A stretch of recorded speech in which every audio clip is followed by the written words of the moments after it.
Bom, Jorge Alahá, muito obrigado por estar aqui com a gente, conversando aqui nesse espaço, preparado também pelo Congresso Espírita de Uberlândia, para que a gente pudesse também ter essa conversa um pouco mais próxima aí com os nossos expositores. Bom, mas só para começar mesmo, esse é o seu céu de número Número 9. 9 de 9. 9 de 9. E como é isso para você? É interessante você acompanhar todo o desenvolvimento, desde o primeiro, o desenvolvimento da atividade que a Web Rádio Fraternidade vem desenvolvendo, desde aquele que foi feito dentro de uma faculdade ainda aqui.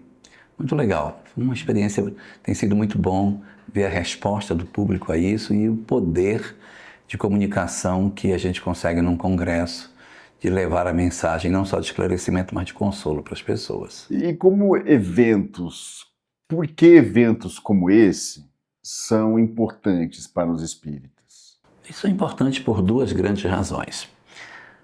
A primeira delas é a possibilidade de você reunir um grande número de pessoas para que as pessoas tenham uma interação física.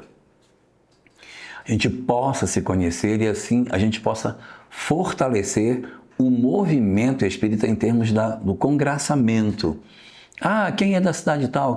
Ah, sim, eu tenho uma pessoa. A gente conhecer as pessoas do Brasil, ter esse contato entre os indivíduos para o fortalecimento da rede de pessoas que interagem, né, dentro da construção do movimento. Essa é a primeira razão.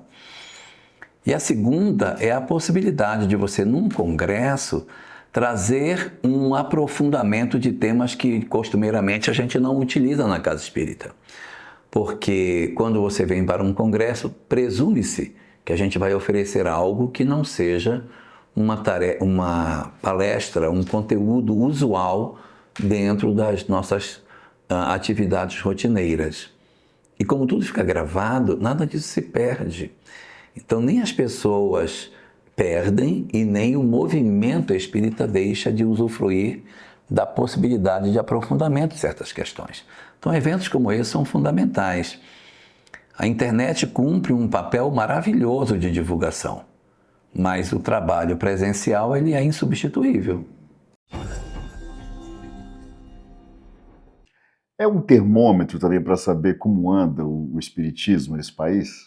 Ele é bom para que a gente consiga ver a dinâmica como o movimento espírita está se organizando e até para fortalecimento. Existem muitas pessoas que vêm no encontro desse e daqui tiram ideias para suas casas, melhoram suas atividades, revêem conceitos, reorganizam as tarefas. Isso aí dá um impulso ao movimento espírita impressionante, não só pelo fato de trazer novas ideias, como no sentido da motivação das pessoas para o trabalho. Uma coisa é você estar numa cidade do interior, fazendo uma atividade sozinho e perguntando: estou sozinho nisso? Tem mais alguém nessa minha ideia? Ou eu estou só? Será que eu estou indo na direção correta? O que pode estar acontecendo de mais interessante aí por fora?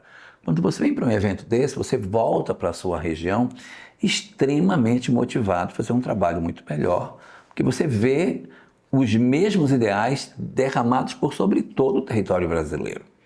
Isso é maravilhoso para o fortalecimento da ideia. Pois é, o Céu Todo Ano tem um tema, né? E o tema deste ano foi Nunca Ter Mais, eu seguirei convosco e vos aguardarei por todo o sempre, né? Por que essa mensagem continua tão atual e necessária para a humanidade nos dias de hoje, Jorge? Acredito que nós nunca tivemos tanta dor no planeta como estamos tendo hoje. E isso não é uma força de expressão, é verdade. Veja, nós nunca tivemos um percentual de depressivos tão elevado como temos na atualidade.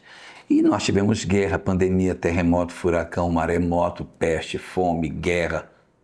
E a humanidade nunca teve tanta intensidade, não vou nem dizer em números absolutos, porque evidentemente em números absolutos a humanidade hoje teria que ter mais, que a população cresce. Mas em termos relativos, o percentual é muito expressivo de depressivos. E que dizer dos ansiosos, que já superaram os depressivos? Estamos vivendo hoje a maior crise de transtornos mentais da história da humanidade. Então, nunca foi tão oportuno uma mensagem que nos trouxesse consolo e conforto, no sentido de nós identificarmos que não estamos sozinhos nessa jornada tão difícil que tem sido os dias que temos atravessado. Agora, você falando aí, né, eu fico me imaginando, perguntando, já me perguntei isso outras vezes, mas por que isso acontece se nós hoje em dia temos quase que uma igreja a cada esquina? Isso estou ampliando, né, além do movimento espírita. Que a gente tem aí uma casa que fale sobre Jesus e Deus, assim, a cada esquina, generalizando também. Por quê? Porque as próprias religiões se materializaram. Você precisa ir nesse elenco de casas de cada esquina que você citou e separar dos que frequentam essas instituições quais desses querem o reino dos céus e quais deles querem o reino da terra. Porque existem muitas pessoas, muitas, nos ambientes religiosos, querendo que Deus lhes ofereça os recursos terrenos, que Deus lhe conceda os bens da terra, as facilidades da vida material. Então, todas as vezes que alguém se aproxima do ambiente religioso com o propósito de obter os recursos daquilo que a vida material nos dá, isso não é, na verdade, o sentido que a religião teria que ter. Porque o papel da religião é espiritualizar o homem. E o que nós acabamos fazendo no século XX e agora no século XXI é a materialização da fé. Nós estamos trazendo tudo aquilo que seria desejoso que as criaturas tivessem para o ambiente terreno. Então, antes, havia uma ansiedade muito grande de se ter o reino dos céus, o mundo futuro. Bem-aventurados os pobres, porque deles é o reino do céu. Eu vou ter uma compensação amanhã. Não se fala mais disso. Se fala de Deus oferecer agora, na vida material que se tem, no espaço que eu vivo, a vida orgânica, as riquezas e as facilidades da vida terrena. Então, esse modelo de proposta de uma religião que tem por objetivo atender aos apelos materiais da criatura humana, acaba adoecendo as pessoas. Essa religião materializada ou a não fé, a descrença, elas acabam dando no mesmo lugar, que é a insatisfação da criatura humana, a ansiedade e o adoecimento do ser humano dentro desse quadro que a gente está vivendo. Então não adianta a religião que tem um perfil materializado. O que se espera das pessoas que estão aqui presentes no Congresso? O que se espera delas após esse evento? Eu espero que nós consigamos fazer uma reflexão muito profunda para retirar de nós o temor dos dias que virão. Que a compreensão da imortalidade da alma e de que as coisas estão sob a tutela do governador movimentem as nossas disposições mais íntimas para que nós não venhamos a desfalecer diante dos desafios da vida presente. Que nós possamos ter muito mais força para atravessar esse período tormentoso que nós estamos passando. Então essa é uma das grandes expectativas com relação àqueles que aqui estarão, para que os nossos conteúdos, as palestras, os debates, as rodas de conversa, elas inoculem nas pessoas uma força muito maior, no sentido de que não temam, porque o governador planetário estará conosco até a consumação dos séculos. No programa Pinga Fogo, né, da Web Rádio Fraternidade, você responde perguntas sobre os mais diversos temas, né, que são enviados ali pelos ouvintes. O que essas perguntas revelam sobre as angústias e as buscas espirituais das pessoas hoje? As perguntas são muito diversas. Então, existem perguntas de conteúdo de conhecimento, conteúdo sobre o Evangelho, sobre doutrina espírita, sobre religiões em geral. Então, existem muitas perguntas para esse lado, perguntas sobre princípios espíritas, da lei de causa e efeito, da reencarnação, da mediunidade. Então, há um flanco muito largo de perguntas de caráter intelectual. Mas observa-se uma quantidade intensa, incontável, de perguntas que são ligadas aos aspectos das dores humanas. O luto, a depressão, a ansiedade, o desamor, o abandono, a falta de fé, tem sido também um ambiente extremamente visitado em termos de perguntas, porque atualmente as pessoas estão muito sofridas. Existe muita dor. E uma coisa interessante, né? Nas gerações anteriores, nós começávamos a enfrentar as nossas dores quando encontrávamos o mundo adulto. Então, você seguia dentro de uma perspectiva mais ou menos dentro de um padrão, e quando você entrava na vida adulta, os problemas surgiam. Hoje não está mais assim. Você está vendo crianças com 6, 7, 8, 10 anos vivendo dramas profundos dentro do lar. Conflitos, pais drogados, problemas de separação, violência doméstica, abuso sexual. Numa idade ainda muito tenra, em que a personalidade não está ainda sequer perfeitamente elaborada. E as sequelas dessas condutas familiares mal resolvidas, elas vão produzindo ao longo do tempo um exército de infelizes. Então essas pessoas sequeladas lá atrás, elas vão para a sociedade do amanhã cheias de feridas, de desamor, de violência, de abandono, de descrenças, que vão se juntando num grande quadro de profundo sofrimento na atualidade. Então, nesse cenário das questões que a gente enxerga dentro do Pinga-Fogo, embora haja muitas perguntas ligadas aos aspectos intelectuais, de conhecimento, por que isso, por que aquilo, e tem uma quantidade imensa de dores, de feridas, de lágrimas, de tristezas muito profundas. E dentro disso, os conflitos familiares são disparados os que estão na frente de tudo. E é importante tentar lidar com isso, né? Esses conflitos familiares. Eu acho que é um desafio. Grande desafio, né? É um grande desafio.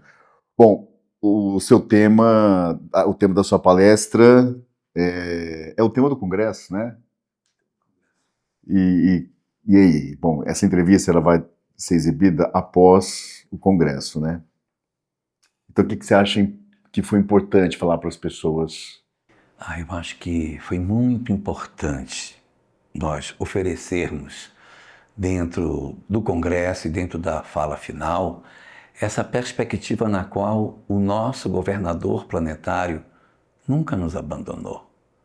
Mesmo nas horas mais difíceis que a humanidade atravessou, nos períodos mais amargos, ele nunca deixou.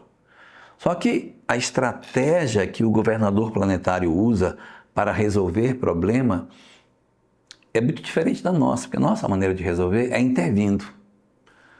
Um filho meu caiu e eu vou lá, eu junto. E o governador planetário não trabalha, ele não intervém, ele dá ferramentas. Então, quando, por exemplo, a humanidade pega um desvio, já desviou para cá. Vou mandar um pessoal para falar para eles que está errado, para ver se eles acordam. Então é sempre assim, pelo envio das pessoas. Eu vou dar só um exemplo.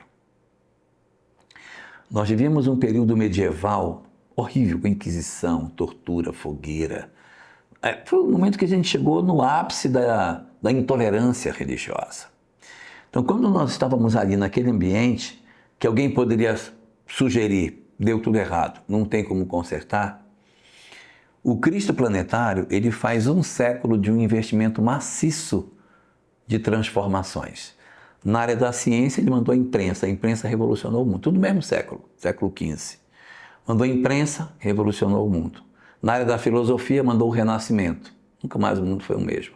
Na área da arte, a mesma coisa, o Renascimento fez a arte mudar de rumo. Na área da religião, mandou a Reforma Protestante. Na área da política, fez a tomada de Constantinopla e a expulsão dos mouros da Espanha, reconfigurando todo o tabuleiro geopolítico. Na área social, abriu espaço para as descobertas, para que com os novos descobrimentos nós pudéssemos ter perspectivas totalmente diferentes. A sociedade deixou de ser aquele mundo fechado europeu e abriu-se para um planeta cheio de terras desconhecidas, horizontes completamente novos. E no campo econômico, uma mudança muito forte também aconteceu na mesma época, que é o fim do feudalismo. com a guerra entre a França e a Inglaterra, a Guerra dos 100 Anos, descobriu-se que o feudalismo não dava força para as nações, que era preciso criar um exército forte comandado por um rei para defender as fronteiras do reino como um todo. E a partir dali, o feudalismo acaba, vem uma nova fase, as pessoas saem do campo, vêm para a cidade, o mundo se industrializa, criam-se as especialidades profissionais e nunca mais a humanidade viveria os quadros vividos durante a Idade Média. Um século e o governador planetário moveu a peça no tabuleiro. Mas ele não intervém diretamente, ele manda pessoas para que a gente aproveite. Nós poderíamos ali ter feito uma mudança muito boa.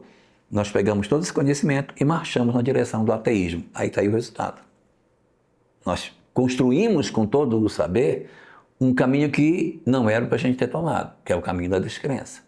Fizemos essa opção e agora a humanidade padece miseravelmente em função dos equívocos que nós acumulamos para nós mesmos.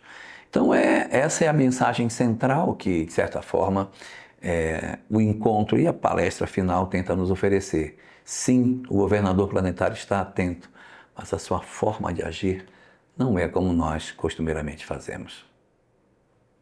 Tá bom, Jorge, muito obrigado, viu? Mais uma vez, você é uma peça-chave para esse congresso. Importante demais, assim, te ouvir.